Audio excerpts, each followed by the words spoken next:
Greetings Clashers, it is your host Galadon. I hope you guys are enjoying this update as much as I am. And in today's episode of Clash of Clans Attacks, I'm going to reply to the most commonly asked question in the comments from the last couple of days' videos, and that is, how about showing us some Town Hall 8 farming bases for 4 mortars? And like I usually say at the beginning of these base review episodes, there is no ideal base. You've got to go with what works for you and your trophy range and what your upgrades are. We're just going to go over some of the basic fundamentals, and hopefully you can employ these in your own base and you can save more loot and maybe win more trophies on defense. So right away here we are looking at Jacob from LP4 Hades layout. There's that 4th mortar. They're set just inside the wizard towers. I do kind of like having the mortars deeper than the wizard towers a little bit just because of their extended range. You can see the clan castle right in the middle there. Looks like he's trying to go for that unlurable clan castle by having all of those outside structures really far to the outside, but we can see that giants dropped by those cannons up there will activate that clan castle. It is tough to have a completely unlurable clan castle, that's for sure. He's got his storages spread around throughout the base, so it makes it difficult for somebody to come in and wipe them all out unless they're going to take 3 stars from his village. The one thing I might change is those mortars and wizard towers at the bottom. I sometimes like to have splash damage in separate enclosures, just makes it a little bit harder to get through.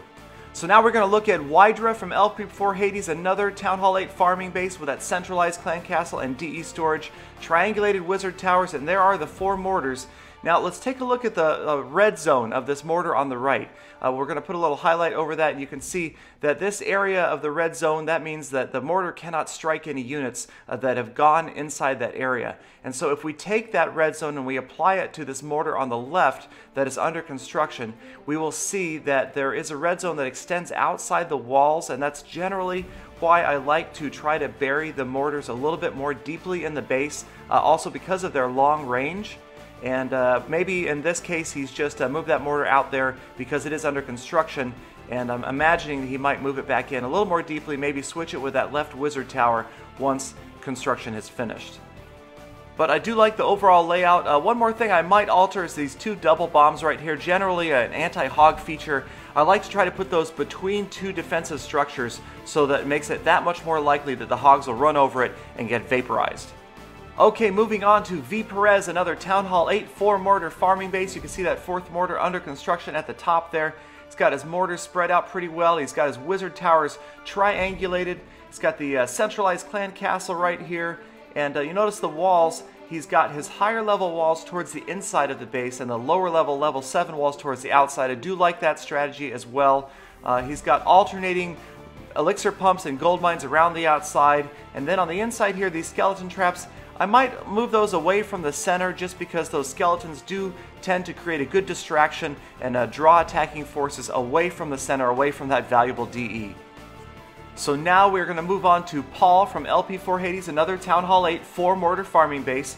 Again, the mortar under construction there, well spread out mortars and kind of an unusual layout. He's got his wizard towers all bunched up towards the center. It is kind of a different layout, but I have seen this be effective. Once they get towards that center, those wizard towers just cause massive splash damage. Generally, I like them closer to the outside just because of their shorter range. Centralized DE, centralized clan castle.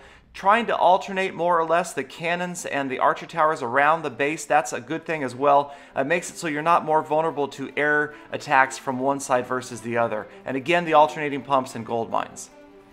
And he's got his Barbarian King out to the bottom right here, kind of protecting that under construction mortar. I imagine once the mortar is finished and upgraded a bit, he might try moving that king deeper inside the base.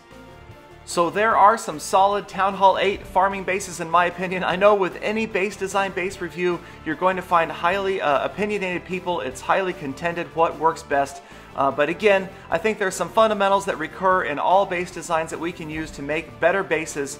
So thanks again for watching, you guys. Please do be sure to hit that subscribe button. We will be coming back with Town Hall 8 war and trophy bases, Town Hall 9 farming bases, war and trophy bases as well. Please do feel free to share your ideas, your photos, your base layouts with me in the comments, on Twitter, on Facebook, and I will see you guys again very soon with more full attacks.